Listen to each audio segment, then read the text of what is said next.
Hi everyone, జై జనసేన గోపాలకృష్ణ లాగ్స్కి తిరిగి స్వాగతం.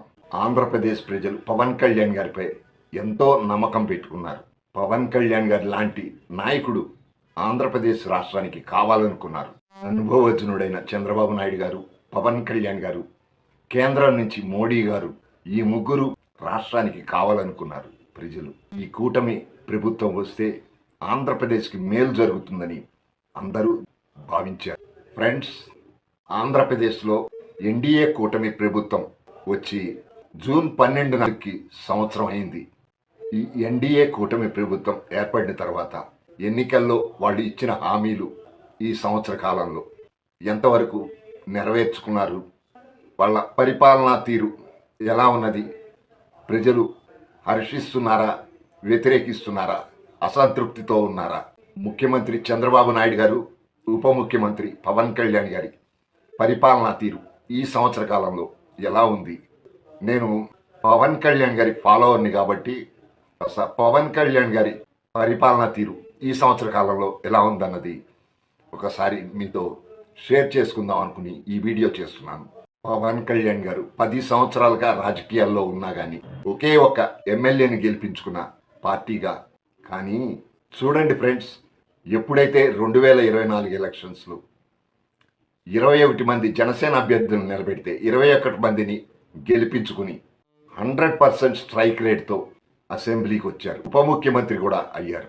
మంత్రిగా 6 శాఖలు, పంచాయతీరాజ్, గ్రామీణాభివృద్ధి, పర్యావరణం, అటవీ, సైన్స్ అండ్ టెక్నాలజీ, ఈ 6 మంత్రిత్వ శాఖలతో పాటు ఉప ముఖ్యమంత్రిగా బాధ్యతలు నిర్వహిస్తున్నారు. సరే, మరి పవన్ కళ్యాణ్ గారు సినిమా యాక్టర్ అనుకున్నారు. ఈయనకి రాష్ట్రం గురించి ఏం తెలుస్తుంది, రాష్ట్ర ప్రజల సమస్యల గురించి ఏం తెలుస్తుంది, ఒక సినిమా నటుడు కదా, డైరెక్టర్ ఏం చెబితే అది చేస్తారు అని అనుకున్న ఆ సమస్యలని పవన్ కళ్యాణ్ గారు ఎలా సాల్వ్ చేయగలరు, ప్రభుత్వంలో పవన్ కళ్యాణ్ గారు సమర్థవంతంగా పనిచేయగలరా అని డౌట్ పడ్డారు. కొంతమందిలో అయితే ఆ డౌట్ ఉంది. మరి పవన్ కళ్యాణ్ గారు ప్రజల నమ్మకాన్ని ఒమ్ము చేయకుండా తను నిర్వహిస్తున్న ఉప ముఖ్యమంత్రి పదవికే వన్నె తెచ్చారు. తను నిర్వహిస్తున్న 6 మంత్రిత్వ శాఖలకు గౌరవాన్ని తీసుకొచ్చారు. ఈరోజు వాస్తవానికి పవన్ కళ్యాణ్ గారి పనితీరు గురించి మాట్లాడుకోవాలి అంటే కొన్ని గంటలు పడుతుంది, ఎన్నో వీడియోలు చేయొచ్చు. ఎందుకంటే ఆయన ప్రతిరోజు వార్తల్లో నిలుస్తున్నారు. ఏదో ఒక ప్రజలకు సేవా కార్యక్రమాలు, నిత్యం ప్రజలతోనే, ప్రజా సమస్యలపైనే ఏదో ఒక విషయం వార్తల్లోకి వస్తుంది ఆయన పేరు. కొన్ని మనం చర్చించుకుందాం. కొన్ని విషయాలు మీతో షేర్ చేసుకుంటాను. ఎన్నికల్లో విజయం సాధించిన వెంటనే పవన్ కళ్యాణ్ గారు తన అన్న చిరంజీవి, మెగాస్టార్ చిరంజీవి గారికి, వదిన గారికి, తన తల్లికి పాదాభివందనం చేశారు. వారి ఆశీస్సులు తీసుకున్నారు. కుటుంబ వ్యవస్థను ఎంత గౌరవిస్తారో అర్థం చేసుకోవచ్చు. అలా పెద్దవాళ్ళని గౌరవించడం చూసి తెలుగు ప్రజలంతా పులకించిపోయారు. ఎన్నికలకు ముందు ప్రచార సమయంలో కానీ, అంతకుముందు జనసేన పార్టీ అధ్యక్షుడిగా కానీ పవన్ కళ్యాణ్ గారు ఎంతో ఆవేశపూరితంగా మాట్లాడుతూ యాక్టివ్గా కనపడుతూ ఉండేవారు. కానీ ఎప్పుడైతే ప్రమాణ స్వీకారం చేశారో దాదాపు నెలన్నర అసలు ఎంత సైలెంట్గా పగలనక రాత్రినక తనకు కేటాయించిన 6 శాఖల్లో శాఖల సమీక్షలు, ఫైల్స్ తిరగేయటం, అర్థం కాని అప్పులు, ఏ శాఖలోనూ నిధులు లేకపోవటం, ఇలా అసలు బయట కనపడలేదు. ఆయన ఒక నెలన్నర పాటు చాలా సాఫ్ట్, అసలు డిఫరెంట్గా కనపడ్డారు ఆ నెల రోజులు. అసలు అంటే తను అనుభవాన్ని, ఆ ఫైల్స్ అన్ని తిరగేస్తూ తెలుసుకుంటూ, విషయాలు, సమస్యలు, నిధులు ఎలా ఉన్నాయి ఇవన్నీ తెలుసుకుంటూ, అధికారులతో మాట్లాడుతూ, డౌట్స్ క్లారిఫై చేసుకుంటూ, అసలు ఎవరు ఊహించలేదు పవన్ కళ్యాణ్ గారు అంతా కామ్గా తన పని తాను చేసుకుంటూ, ఎక్కడ బయట ప్రచార ఆర్భాటం లేకుండా, మీడియా సమావేశాలు కూడా ఎక్కడా అటెండ్ అవ్వలేదు. దాదాపు నెలన్నర 2 నెలలు ఫైల్సే ఆయనకి, పగలు రాత్రి అక్కడే. అలా నెలన్నర 2 నెలలు గడిచింది. పూర్తి డిఫరెంట్ యాటిట్యూడ్ కనపడింది ఆయనలో. మంత్రిగా బాధ్యతలు తీసుకున్న తర్వాత అసెంబ్లీలో తొలి ప్రసంగం ఉందాగా ఎంతమందినో ఆకట్టుకుంది. ఎంతో అనుభవజ్ఞుల్లాగా మాట్లాడారు. పగలు ప్రతీకారాలు తీర్చుకోవటానికి మన సమయం వృధా చేసుకోవద్దని, అభివృద్ధిపై దృష్టి పెడదామని, ఎవరిపైన వ్యక్తిగత కక్షలు ఉండవని ఎక్సలెంట్గా స్పీచ్ ఇచ్చారు. అభివృద్ధి, ప్రజల సంక్షేమం ఈ రెండే ప్రధానం అంటూ ఎవరిపైన వ్యక్తిగతంగా కక్షలు తీర్చుకోవటానికి కాదు మనల్ని ఎన్నుకున్నది అంటూ ప్రసంగించారు.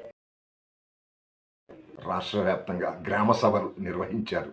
ఆ గ్రామాల్లో ఏం సమస్యలు ఉన్నాయో తీర్మానాలు చేయించుకున్నారు. వాటికి చక్కటి పరిష్కారాలు చూస్తున్నారు పవన్ కళ్యాణ్ గారు. పవన్ కళ్యాణ్ గారు తన మంత్రిత్వ శాఖలో చేసిన ఒకే రోజులో రాష్ట్ర వ్యాప్తంగా గ్రామ సభలు నిర్వహించడం గిన్నిస్ బుక్ ఆఫ్ వరల్డ్ రికార్డ్స్లో నమోదైంది.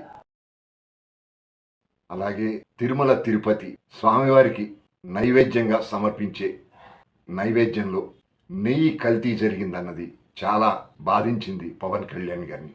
ప్రాయశ్చిత్తం చేసుకున్నారు. ఎవరు ఏమనుకున్నా తాను హిందువునని, తాను హిందూ దేశంలో పుట్టానని పవన్ కళ్యాణ్ గారు అనుకున్నారు. పవన్ కళ్యాణ్ గారు వ్యక్తిగతంగా సనాతన ధర్మ పరిరక్షణ తన ధ్యేయంగా, సనాతన ధర్మాన్ని తాను నమ్ముతున్నానని, దానికి ఏదైనా విఘాతం కలిగితే తాను ఊరుకోనని ప్రకటించారు. ఆ నిర్ణయంతో పవన్ కళ్యాణ్ గారు దేశవ్యాప్తంగా హీరో అయిపోయారు. సనాతన ధర్మ పరిరక్షకుడిగా తనకి తోచినది చేస్తూ వస్తున్నారు. గత ప్రభుత్వంలో రోడ్లు ఎలా ఉండేవి? ప్రెగ్నెన్సీ ఉమెన్ ఆ రోడ్లపై పెడితే డెలివరీ అయిపోయేది అక్కడ. అలా గుంటలమయం గ్రామాల్లో. ఇప్పుడు అద్భుతంగా ఉన్నాయి గ్రామాల్లో రోడ్లు. ఉత్తరాంధ్రలో ఇప్పటికీ ఏ రాజకీయ నాయకుడు వెళ్ళని ప్రదేశాలకి సరైన రోడ్డు మార్గం కూడా ఉండదు. అక్కడ డోలీల మోతలు వినిపిస్తూ ఉంటాయి. అక్కడ డోలీలు కట్టుకుని ప్రయాణిస్తూ ఉంటారు. అక్కడ పవన్ కళ్యాణ్ గారు అక్కడికి వెళ్ళి రోడ్ల నిర్మాణానికి శ్రీకారం చుట్టారు. రోడ్లంటే ఎలా ఉంటాయో తెలియని మారుమూల గ్రామాలు, గిరిజన ప్రాంతాల్లోకి వెళ్ళి గిరిజన ప్రాంతాలకు 4,000 కోట్ల రూపాయలతో రోడ్లు నిర్మాణం చేపట్టారు. ఫ్రెండ్స్, గిరిజన ప్రాంతాల్లో పర్యటించారు కదా, అక్కడ డోలీ రహిత గిరిజన గ్రామాలని చూడాలని ఆయన కళల్ని రోడ్లు వేసి రోడ్ల నిర్మాణం చేపట్టారు. ఆ సందర్భంలో అక్కడ గిరిజనులకి, ఆడవారికి, మగవాళ్ళకి చెప్పులు లేవంట కాలికి. తను కూడా ఆ పర్యటనలో కొన్ని చోట్ల చెప్పులు తీసేసి నడవాల్సిన పరిస్థితి అక్కడ ఉంది. రాళ్ళు రప్పలు. తనకే కష్టం అనిపించింది చెప్పులు లేకుండా కొంత దూరం అలా ప్రయాణం చేయటం. అలాంటిది మీరు నిత్యం చెప్పులు లేకుండా ఎలా ఉంటున్నారు అని ఆలోచించారంట. చెప్పులు లేకుండా ఇలా రాళ్ళు రప్పల్లో ముళ్ళలో ఎలా తిరుగుతున్నారు అని చెలించిపోయి తిరిగి అక్కడి నుంచి వచ్చేసిన తర్వాత ఆ గిరిజన ప్రజలకు, మహిళలకు, పురుషులకు తన టీంలోని కొంతమంది ఆఫీసర్ని పంపించి అక్కడున్న చెప్పులు లేని వారందరికీ చెప్పుల జతలు ఇప్పించారు తన సొంత డబ్బుల నుంచి. తను తీసుకున్న శాఖలన్నీ గ్రామాభివృద్ధికి ఉపయోగపడేవే. గ్రామాల్లో రైతులు కష్టసుఖాలు తెలుసుకుంటున్నారు. వాళ్లకు ఏదో చేయాలన్న తపన.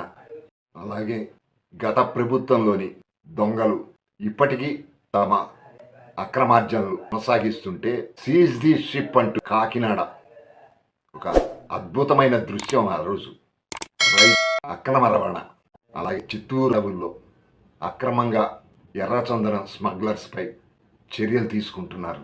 సంవత్సరాలుగా పెండింగ్ ఉన్న కుకీ ఏనుగుల్ని కర్ణాటక ప్రభుత్వం నుంచి మనం తెచ్చుకోగలిగాం.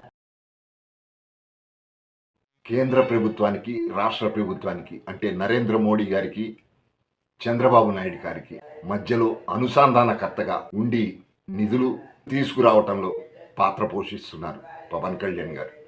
ఆంధ్రప్రదేశ్ రాష్ట్రం పునర్నిర్మాణ దిశగా అడుగులు వేస్తోంది. చాలా మెచ్యూర్డ్గా కనపడుతున్నారు పవన్ కళ్యాణ్ గారు. నిరంతరం అహర్నిశలు కష్టపడుతున్నారు పవన్ కళ్యాణ్ గారు. పవన్ కళ్యాణ్ గారిలో ఒక స్థితప్రజ్ఞత, ఒక యోగిలాగా కనపడతారు. ఆయన నిజస్వరూపాన్ని అంటే ఆయనగా మనం చూడగలిగితే ఎవరికి అందనంత ఎత్తుకి ఎదిగిపోయారు. తనని గురించి ఆలోచించుకోవటం మానేశారు. అందరి క్షేమమే తన క్షేమం అనుకుంటున్నారు. అందరి కన్నీళ్లు తొడవటానికే తానున్నానని అనుకుంటున్నారు. అధికారం ఇచ్చినా ఇవ్వకపోయినా నేను వచ్చాను, చేసి వెళ్ళిపోతాను అంటున్నారు. డబ్బు మీద ఆశ, పదవీ కాంక్ష ఇవేవి కనపడతలేదు పవన్ కళ్యాణ్ గారిలో. ఈరోజు తనని అంత ఇదిగా ఇబ్బంది పెట్టిన జగన్మోహన్ రెడ్డి మీద కూడా కక్ష సాధింపులు చర్యలకు వెళ్ళటం లేదు. ఎంతసేపు ఆయన ఆలోచన జనం బాగుండాలి, జనం అభివృద్ధి చెందాలి. ఇంతే, ఇదే కాన్సెప్ట్. వాళ్ళకి ఏదైనా మేలు చేయాలన్న ఉద్దేశం పవన్ కళ్యాణ్ గారి. ప్రభుత్వ ఖజానా అంతా అప్పులతో ఉంది. ఇంకా పరిపాలనా పరంగా పోలవరం ప్రాజెక్టు గురించి కానీ, రాజధాని అమరావతి గురించి కానీ, ఇది కూటమి ప్రభుత్వం కాబట్టి దాంట్లో పవన్ కళ్యాణ్ గారి పాత్ర కూడా విశేషంగా ఉంటుంది. ఫ్రెండ్స్, కూటమి ప్రభుత్వం ఏర్పడి సంవత్సరం అయిన మీదట ఉప ముఖ్యమంత్రి పవన్ కళ్యాణ్ గారి పనితీరు గురించి నేనేం విశ్లేషణ చేశానో మీకు అర్థమయ్యే ఉంటుంది. అసలు పవన్ కళ్యాణ్ గారి పనితీరుపై మీరెలా ఆలోచిస్తూ ఉంటారు? మీ అభిప్రాయాలను కామెంట్గా రాయండి. మళ్ళీ వచ్చే వీడియోలో కలుద్దాం. చూశారు కదా ఫ్రెండ్స్, మీకు గనక ఈ వీడియో నచ్చినట్లయితే ఒక లైక్ చేయండి. అలాగే మీ అభిప్రాయాన్ని కూడా కామెంట్ చేయండి. సబ్స్క్రైబ్ చేసుకునేవారు, కొత్తగా చూస్తున్నవారు సబ్స్క్రైబ్ చేసుకోగలరు. Thank you subscribers. గోపాలకృష్ణ అంటే జై జనసేన, జై పవన్ కళ్యాణ్, జై హింద్.